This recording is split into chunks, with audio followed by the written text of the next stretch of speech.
Well, welcome to this webinar. We're really glad you're here. And just to make sure you're in the right place, this is the webinar on the theme Uncommon Retirement. And we at Fuller's Max to Pree Center for Leadership are really glad to host you today. This webinar is a part of our third initiative. We're convinced that God intends for all people to flourish in all of life, including the third of life. And we produce a wide variety of resources and experiences to help folks who are in the third or who are entering that crucial season of life. And you can find out what we offer by visiting the Dupree website. Look for the little label third in the nav bar, and you can find our third resources. Today's webinar is going to be a conversation between me and our guest, Jeff Haanen. I'll introduce Jeff in just a moment, but I want to mention just a couple of logistical details. And one is throughout the webinar, we'll be putting up various links in the chat area of Zoom. So you may want to check out that chat area if you're looking for some of the resources we mentioned. We've already got some stuff in there.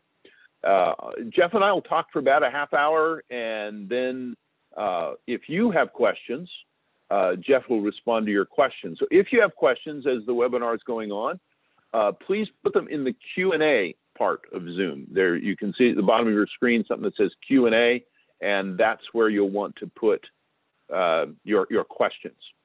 The last thing I want to mention is that this webinar is being recorded so that not too long after it's over, maybe about a half day or by tomorrow, this will be available for viewing either on YouTube or on our website. And so you can come check it out again, or you can share it with friends. We'll send out an email to let you know when that's happening. So those are the logistics. So now I'd like you to meet our guest, Jeff Haanen. Jeff is the founder and CEO of the Denver Institute for Faith and Work, which in my opinion is one of the finest faith work organizations I know of. They do great work there. In addition to being an entrepreneurial leader, Jeff is also an outstanding writer whose articles can be found in many different respected places like Christianity Today magazine. Last year, Jeff published his first book, An Uncommon Guide to Retirement, Finding God's Purpose in the Next Season of Life. And this book, in a really unique way, combines biblical wisdom with good social and psychological research, and then lots of personal examples and stories that really paint a creative and I think a desperately needed picture of flourishing in and through and after retirement. So that's what we'll be talking about today. Jeff is married. He and his wife have 4 daughters. So Jeff, I am delighted to welcome you to this webinar. Thanks so much for being with us. Yeah, thanks for having me. So I'm sure as people are seeing you now, Jeff, they're thinking to themselves, you don't look like you're quite yet ready to retire. And I happen to know that's the case. And yet you've written this great book on retirement. So my question for you is, first off, just what possessed you to write this book? It's a good question. And it's because you can't see, on a webinar, the gray hairs. I'm getting closer than we think.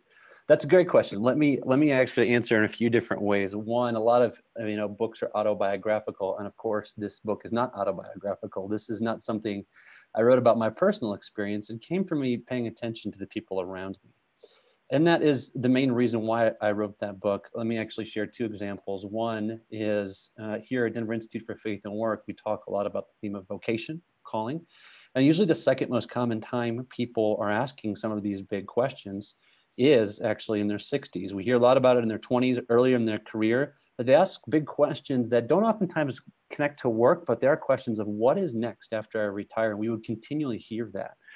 The second reason I wrote this, though, is a much more personal reason. My parents in the last 5 years have been retiring. So my dad was working in print advertising. If you guys remember printed magazines, there's still a few out there. He worked in print advertising, retired up to Alexandria, Minnesota, a place that him and his wife had a restaurant for many years. And as he went in, they renovated their cabin. They thought, the retirement life is coming, and it did not meet their expectations. Quickly, they came alongside of my aunt Holly, who got cancer and wasn't doing well. My dad has asked big questions about, gosh, what do I do now? Am I at the restaurants? Do I volunteer at hospice? He asked big questions of calling. He saw this all the time. My mom, actually, she retired quite a long time ago, almost 15 years ago, in her late 50s. She was a teacher and worked for 35 years straight as a teacher. And she was exhausted after teaching. And for about 8 years, she asked questions of, I'm not quite sure what this season of life is like. Is it grandkids? Is it something else?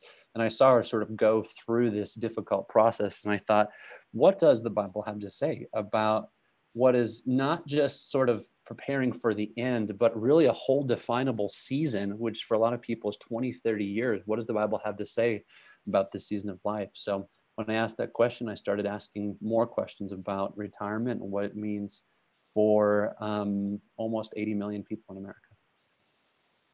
Well, I love that answer. And so really this is personal for you, not personal in the sense that you're in that season, but it really came out of your personal experience, which, having read your book, by the way, I've got a review of your book, and I think I put it up in the chat. It's really you pay attention to the stories of others and their experiences, and that's one of the things that I love about your book. Let me ask a little different question about why you would do this. So you founded the Denver Institute of Faith and Work. At least in sort of typical thinking, retirement means not work. So why is it relevant for the Denver Institute of Faith and Work to deal with retirement? Yeah, it's a great question. Let me answer that in two ways. Well, first of all, even in our working life, retirement, we would say in theological terms is seen as the end, or the teleology. It's sort of the goal for which we're working for 30, 40 years. And in some of our work, we have to question that. Is that the goal of our work, is just to not work? And I think the way we've built a lot of our systems, and even some of the assumptions around aging in America, that is the reason why a lot of people are working, so they don't have to anymore. How much can I save and how quickly, so I don't have to work anymore? So it's actually it's related to how people are thinking about, why am I working? The second, though, is work is a broad term for us. It's not only how much you're getting paid or if you're getting paid. Work is a bigger term of service of God and neighbor for what we do here at Denver Institute for Faith and Work. So in that terms, work certainly changes later in life, but should it completely cease? Well, that's the question I asked in the book, and I doubt whether it should completely cease, because if God himself is a worker, he gives us work to do in different ways in different seasons. But I think the question of what does that look like and how is it different from my career had been underexplored, so I decided to write a little bit about it. Yeah, that's a great answer. I mentioned the Pree Center. We've begun this third initiative, and you could have asked the same question of us. Like, you guys are dealing really with leaders, mostly in the workplace, and a lot of strong faith and work emphasis. Why are you doing retirement? Why are you doing third? And the answer for us, it is absolutely what you said, but it's also just a lot of the people we serve would say to us, hey, I'm getting near to the point where I need to retire, but I don't feel like I'm done making a difference in life, and I don't know what to do. And you guys should do something with that. And so it was really a similar kind of thing. Well, let me ask you this. So you're listening to the stories of your family and others, and you think, man, I ought to address this. So how did you approach this book? What did you do to write this book? Yeah, well, three things. I did what everybody does for writing a book. You read a lot of stuff, what's out there, what's online, what's been written about this, either in secular publications or Christian. Actually, it was fairly small, the kind of Christian. The second thing, I had to interview people. What are you thinking, but what else are you feeling as you move into retirement? And so we did some of those firsthand interviews as well. But the third thing I did too is I looked at the Bible. That's kind of my source for what we understand to be good and true. And that was a fascinating discovery, because retirement, of course, is a modern concept. You don't see it in quite the same way in the Bible, but I found other themes in the Bible that I think are better starting points for thinking about aging and what I call eldership in the biblical narrative and what that means today. So I did those three things. Yeah.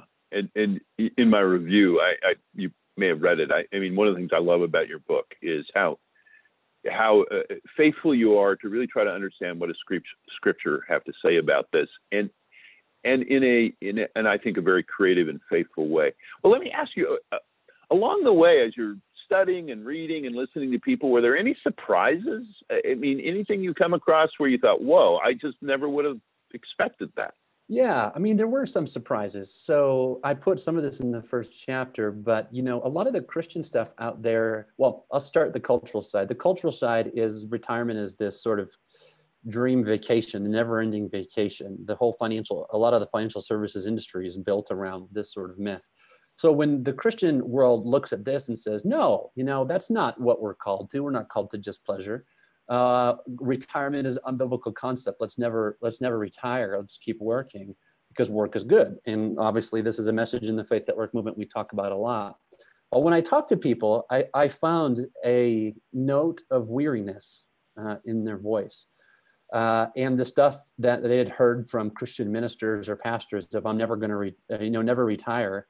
I thought, if you're working and you're manufacturing air filters for 30 years, you don't have the same perspective as your pastor about this. The idea of like never retiring or keep on working, till you drop dead, that did not resonate with people. And so either of those ways, between the cultural way and the common sort of Christian ways, I thought, the Bible has to give us a better vision for what is this season? What does this look like? What does human flourishing look like here that doesn't resonate kind of with what I'm hearing there? And those were some of the things that I found when I was researching. Yeah, that that's interesting, because I know of a couple of the books that are I mean, fine Christian books, but they're really like, man, you're gonna work till you're in the grave, and that's just it. And of course, you said it, I mean, there is work and there's work too. You're right. There's the work that has been my job, and then there's maybe other kinds of work to be done, and you get into that. Yeah. So I'm interested. So your book's been out for about a year and a half, and I know you've had a lot of people read it and talk about it. You've probably done interviews and other webinars and all this. Anything you've learned since the publication? Like if you were going to go back and do a second edition, would you add things, subtract things, do it any way differently? Yeah, that's a great question. And I'll get to that. I mean, I'll answer it in a second. One of the key things that I found with the book when I did some of this research, as far as even biblical paradigms, is not either the two routes of, work until you drop dead, meaning paid work, or the never retire, but this concept of Sabbath, this concept of deep rest, and Sabbath even seasons. So this comes from Leviticus time, where, the Israelites were instructed to Sabbath the land for 1 year out of every 7. The vast majority of people, if they've been working, they haven't had more than maybe 3 weeks off at a time for a long time. And they did need that kind of deep rest. And so the second chapter really is about a season of deep sabbatical rest to tune our hearts to God's voice, to listen, and to say, what is God calling me to lay down? And then what is God calling me to pick up? So I put that as a subtext to your question. Your question is about what did you learn since then? One of the things I've learned is that men and women have a very different experience, even of the book. Men have usually had their identities are overly bound up with their work, and laying down work is very difficult. Women, generally speaking, have had a more fluid relationship between family, work, and other commitments throughout their life. And so the transition actually into retirement, sometimes there is still questions of what I should do, but it isn't the same sort of existential question. So if I was going to do it again, I would actually do more interviews on men and women, because their experience is different. Though there are some commonalities too in terms of mentoring and relationships and family and kids and work that I think there is a lot of overlap, but there's real distinctive differences between how men and women tend to experience retirement. That's fascinating. You just sparking all kinds of thoughts, because I just of the folk I talk to and know, I think there's a lot in that, and that's very interesting. But you're right. A lot of the research shows that men actually have a really hard time with retirement. In fact, some who, you know this, and it's probably in your book too, some men who just sort of play out the normal cultural story of retirement actually don't flourish at all. They get depressed, they get lonely, and actually they die sooner than they might have. And it's, it's kind of stunning, because That's not what we expect. You've mentioned this before, but just to be super clear, how would you sort of say what is the major cultural story, or are the cultural stories that we sort of all buy into or assume, and how does that really contrast with the biblical picture, the biblical story of life and third of life? Well, I think the main cultural one is what I was talking about before. Retirement is a never-ending vacation. If you can save up enough money, it's going to be great. You're going to have, grandkids dancing in your front yard. You'll have long trips to Europe, and this is, what retirement will look like. Well, two sides of that. One is most Americans can't afford that vision. That's actually more of a banner on a on a website to get you to invest in your 401k than is a reality. And then the second side of that is even those that can't afford it. It's the human condition, right? I don't know if you've ever been on a vacation and it didn't work out quite the way you wanted. Certainly happened to me, my kids, and my family. But you continually see that with people that get into this and think, oh, this is not all it's cracked up to be. So you can kind of get into this very quickly and think, I want more. The other cultural narrative, I actually briefly mentioned this in the book as well, is sort of, it's a little bit of what I would call the encore movement. And there's a lot of good things about this. Encore is find an encore career. And if you didn't sort of have meaning in your 9 to 5 for the front half of your career, now is the time to do it through social service and tackling the big social issues of our day. So there's a lot of good things to be said about that, of re-engaging people that may have more time and a lot of expertise. But the challenge with that is meaning can't be found from work. Meaning has to be found from God, actually, and his speaking over you. If you go from sort of one work environment where I didn't find meaning and now I'm doing the volunteering all the time and that still feels empty, it's because we're looking for the wrong place for meaning. So I think both of those are cultural narratives about retirement that in some ways are not helpful. Here's what I think the biblical narrative is, and this is, feel free to push back because you've done just as much more research than I have on this topic, but I actually think rhythms of rest, renewal, and re-engagement as elders in our society is an important way to think about retirement.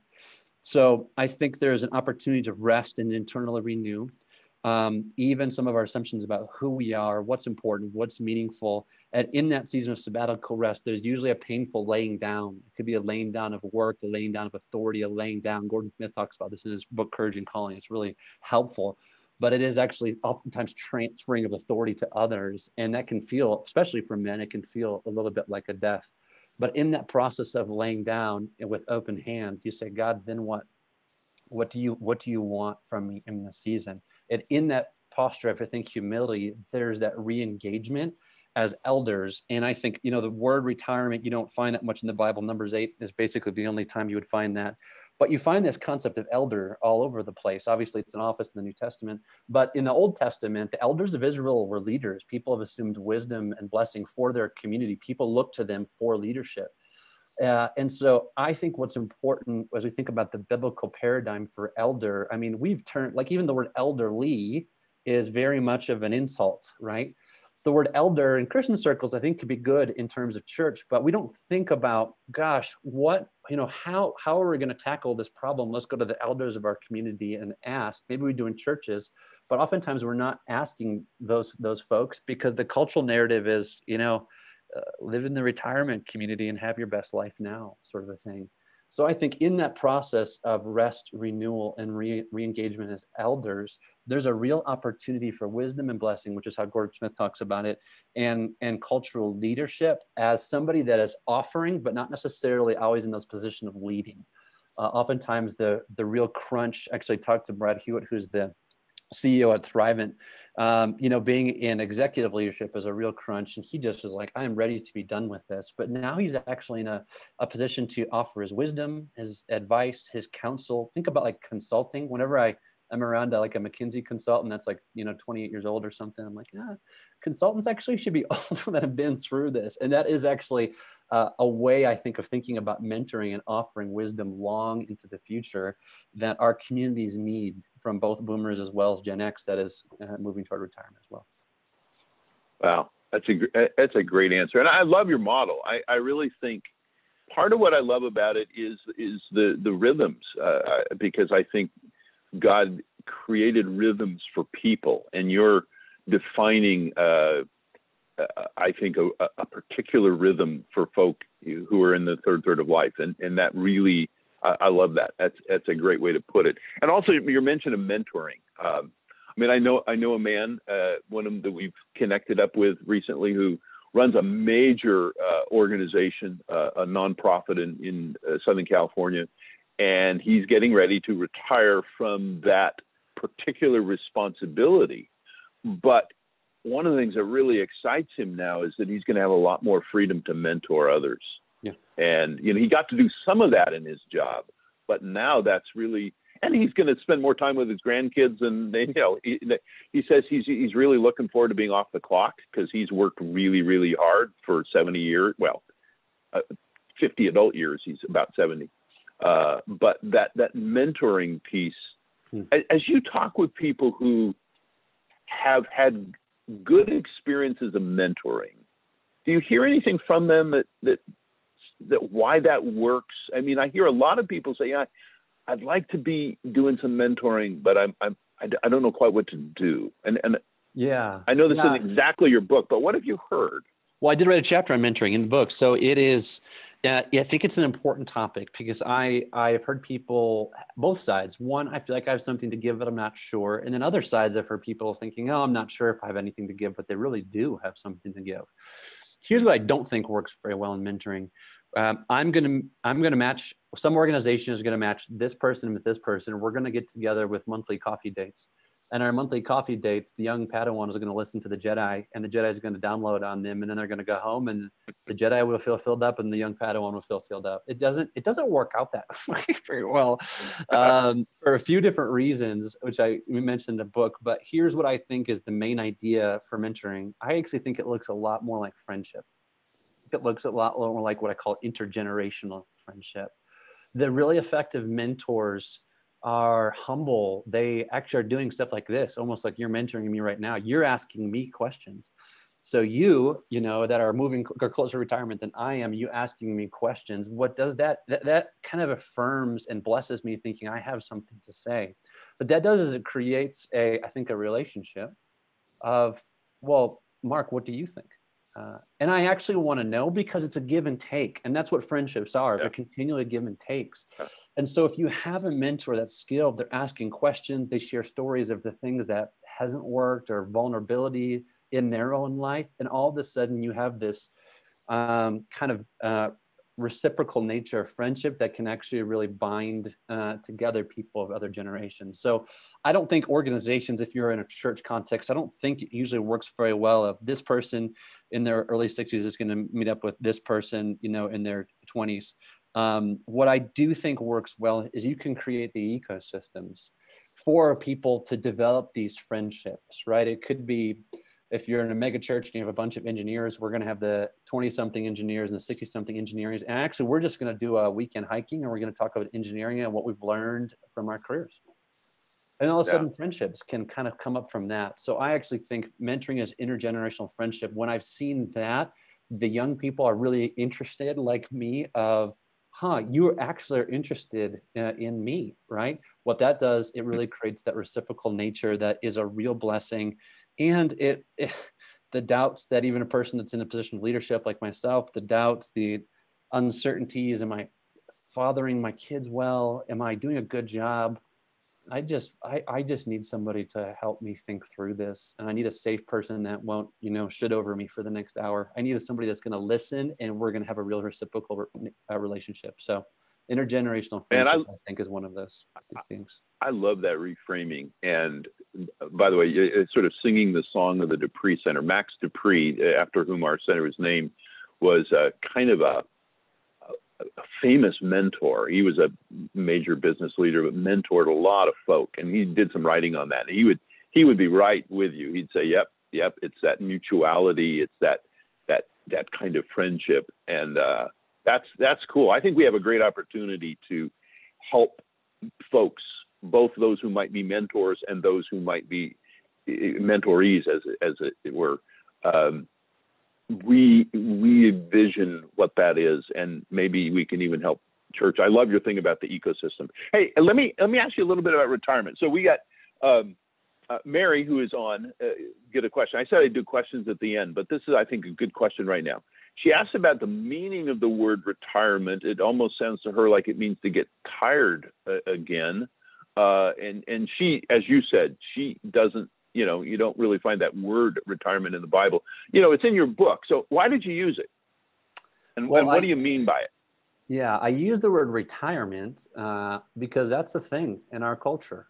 We have the Social Security system. You're going to get a certain check, whether you're 62 or 67, you're going to get a check.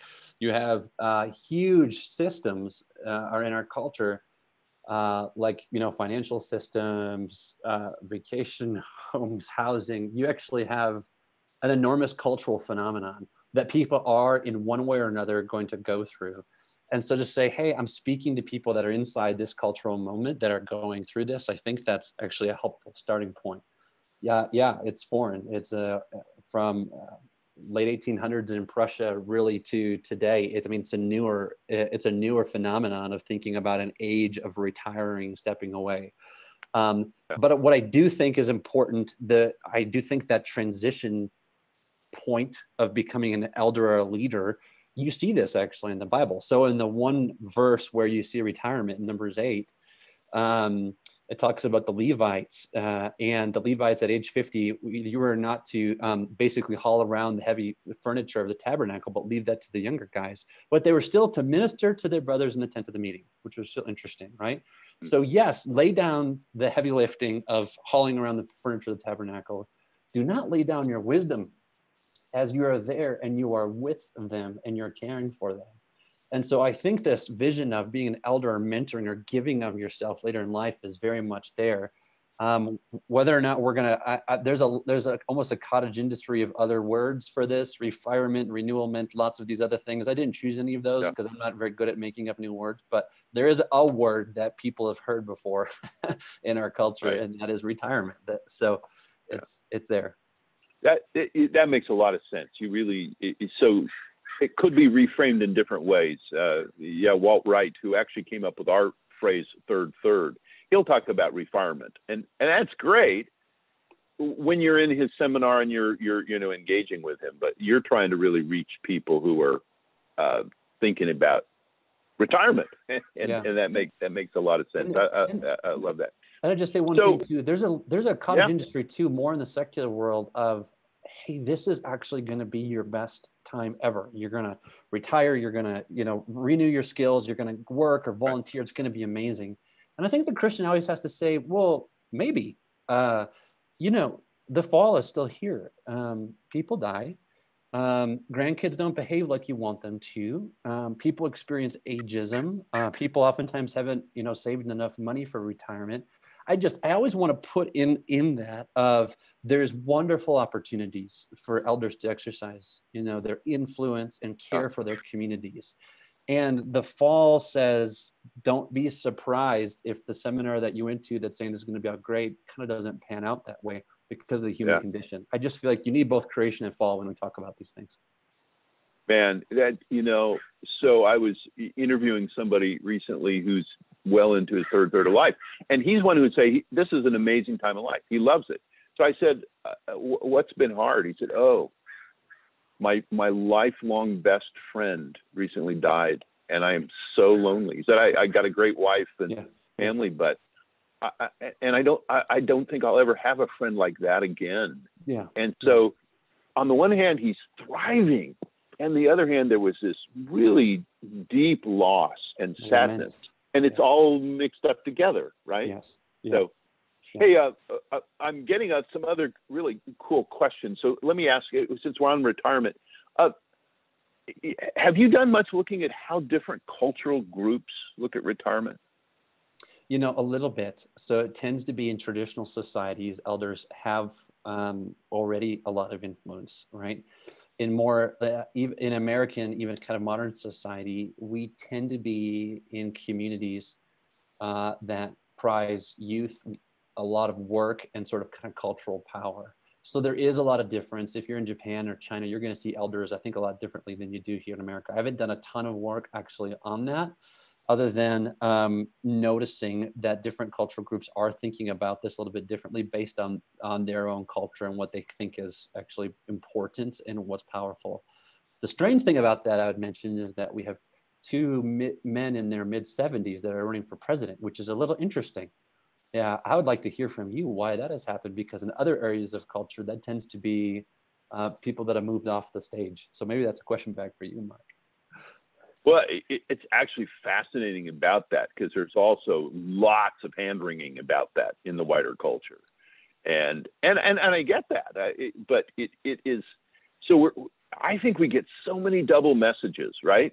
So a double message would be, man, if you're over 70, you're pretty much, your time of contributing is done, and you're somebody who probably just needs a lot of support from the society, and you're probably draining the budget, the federal budget, because you're taking Social Security and blah, blah, blah. And so there's kind of this negative view of aging. Yeah, right. And then you've got these two candidates who are 73 and 78. And the other two leading ones on the Democrat, Bernie Sanders was 79, and Elizabeth Warren was 70. What? And you think, wow, we What's haven't happening? figured this out as a culture. Yeah, it's it's going to be fascinating. I think it's part of the reset, and this is part of what your book is pushing for, that there's a biblical reset that we've got to make, and that's the most important thing, and that's the thing I love about your book.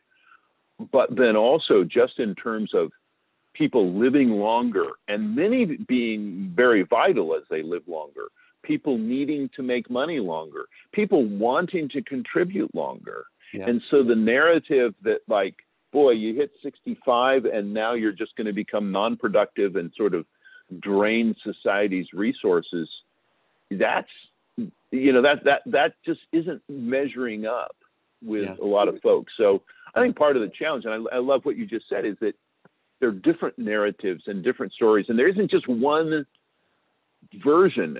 And it'd be interesting. I've only done a little bit of looking at different cultural views of retirement also, and aging, but I think what you said is true. Many societies have a tendency to honor elders more than we often do in our society.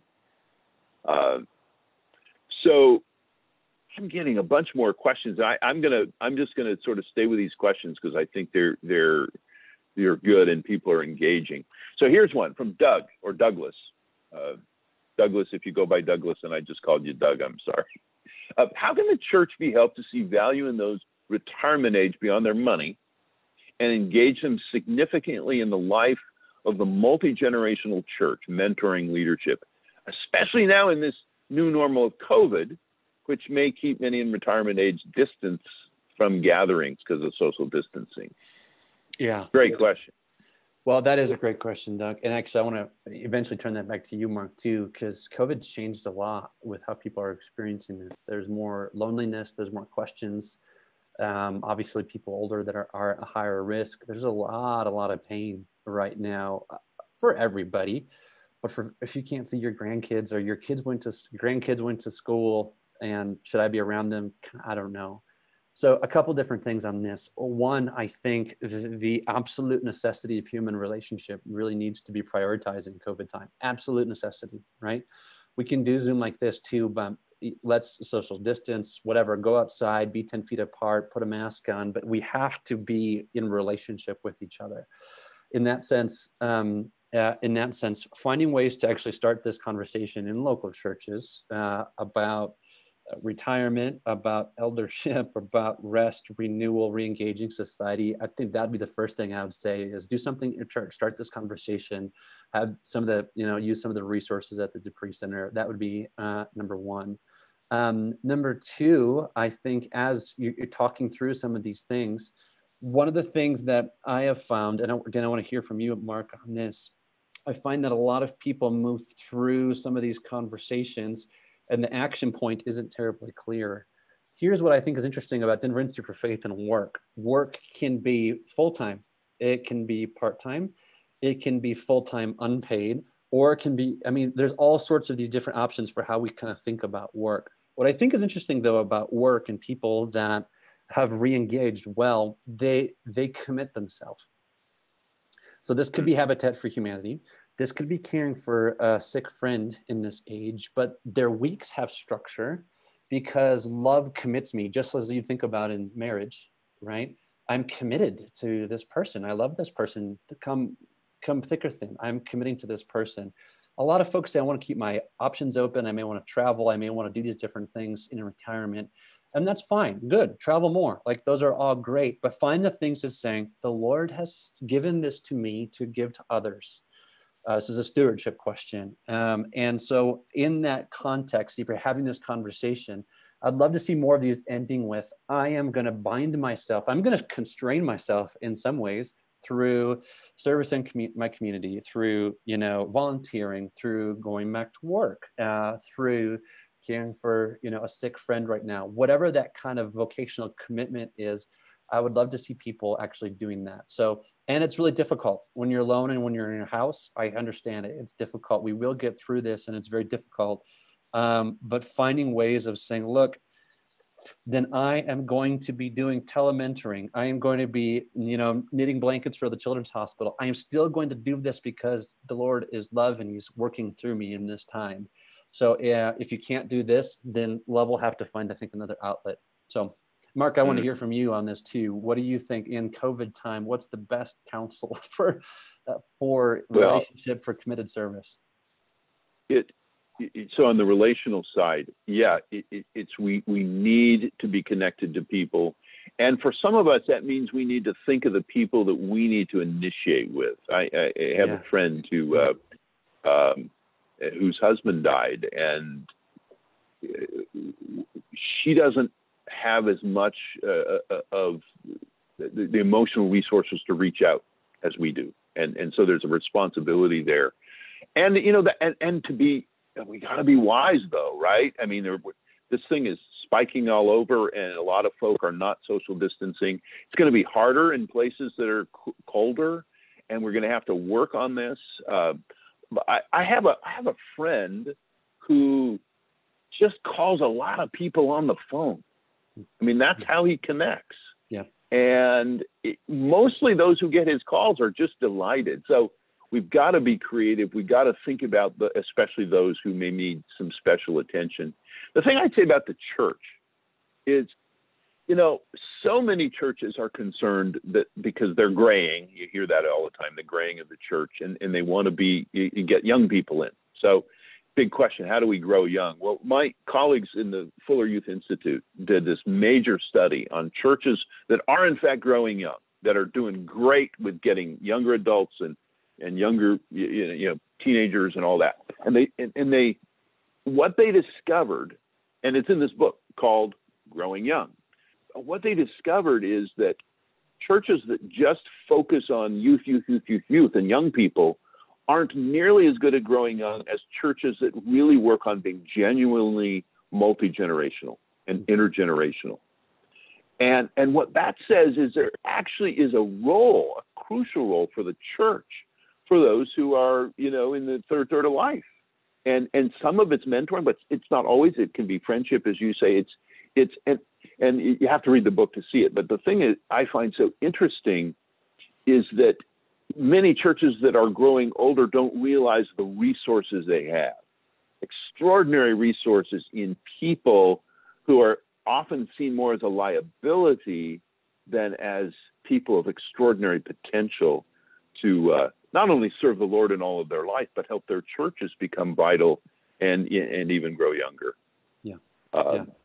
So one of the questions we got, Bart wonders, how can the church best offer training and guidance to, training and guidance to retiring members to acquaint them with tools, options, and people willing to help? So these are folks who are, they're going to be retiring or they're approaching it. What could the church do?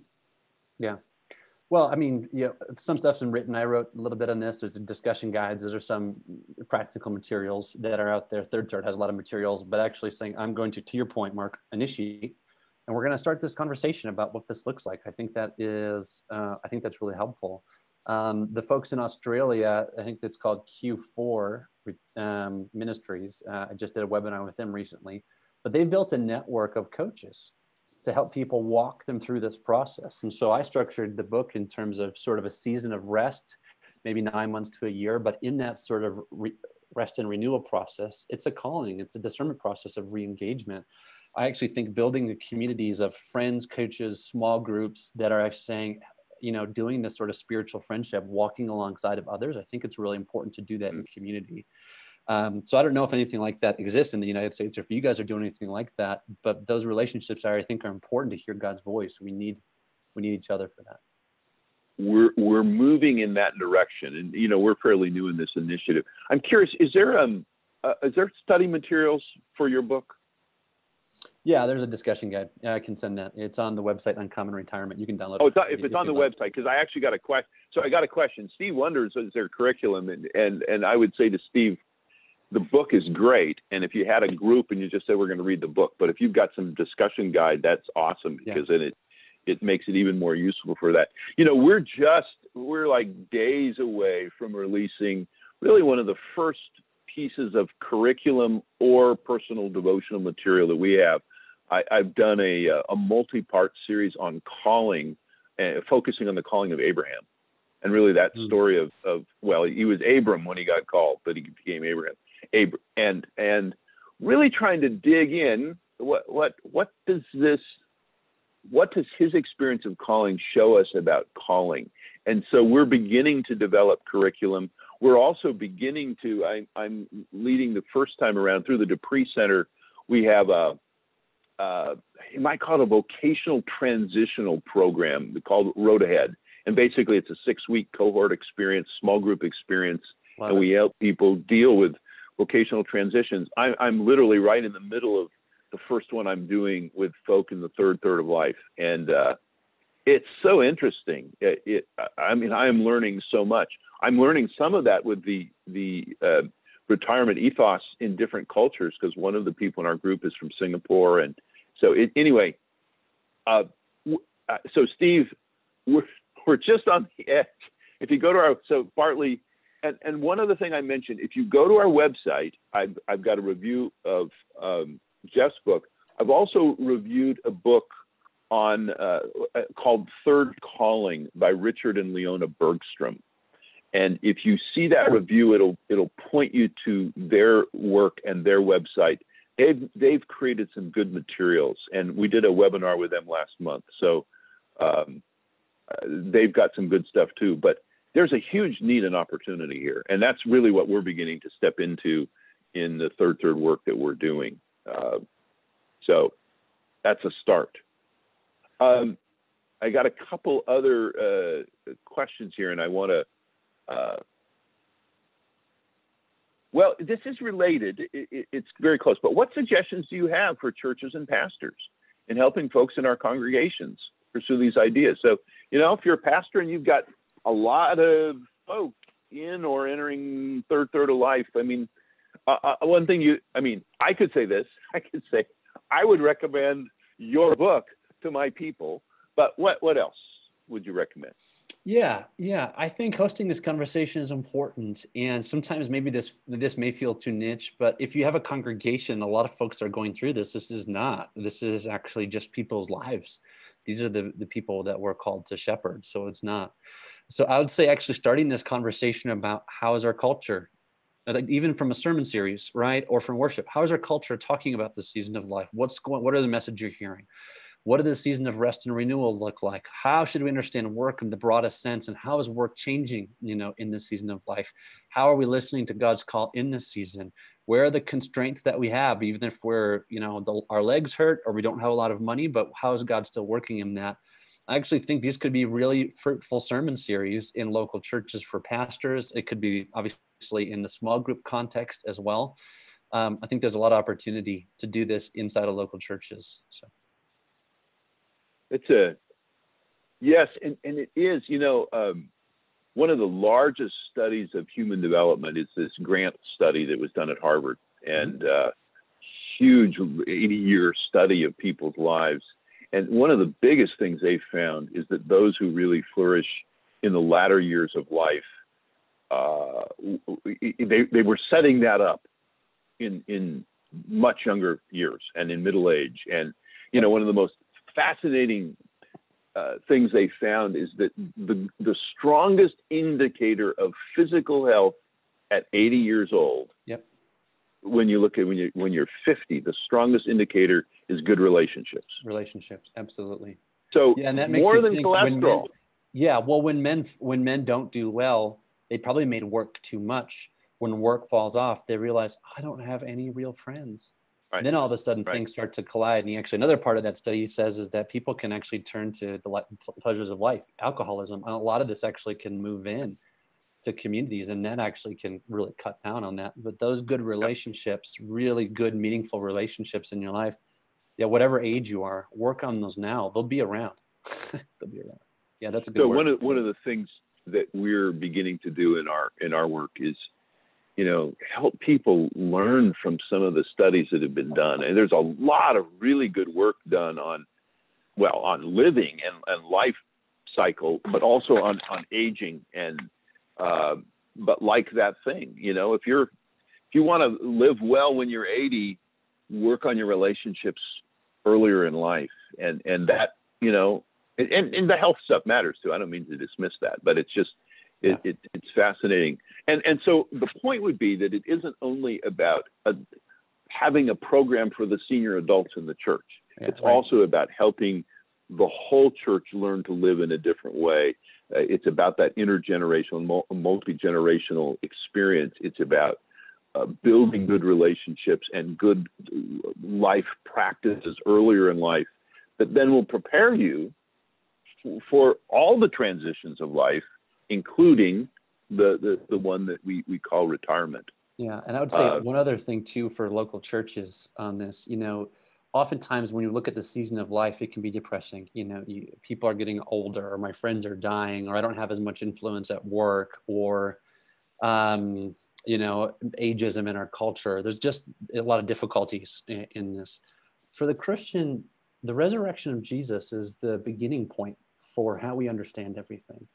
And, you know, one of our terms kind of in theological circles is this idea of the inaugurated kingdom.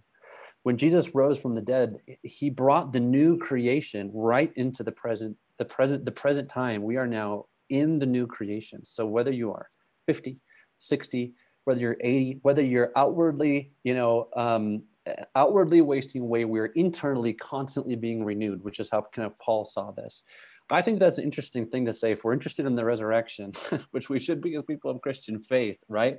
It gives enormous hope that whether I'm in my last 2 years of life or whether I have 30 years actually left right now, we are ever thinking about, you know, not only eternity, but we're living in the new world right now. So I think it can be a continual source of renewable energy. As some of my friends in Investi would say, to say, let's center in the resurrection of Jesus. And this gives us a new way of understanding the contribution of elders in our community and in our churches. Man, that's such a good, I'm tempted just to say, okay, goodbye, everybody. That's a great point, a great close, because it, you know, I mean, the resurrection changes everything, and yet we recognize we're still in between, right? We're not yet in the new age, but the new age, the new creation has invaded this age. Amen. And so that actually speaks powerfully to how we live today, but also to folks. I mean, it is generally true that as people get older, and especially as they get older, they really do start thinking about a lot about death and afterlife and what's there. And I mean, I remember when I was pastoring this woman, Helen, who just was in her last days of life, and she'd had a good and a full life, but it was a hard season.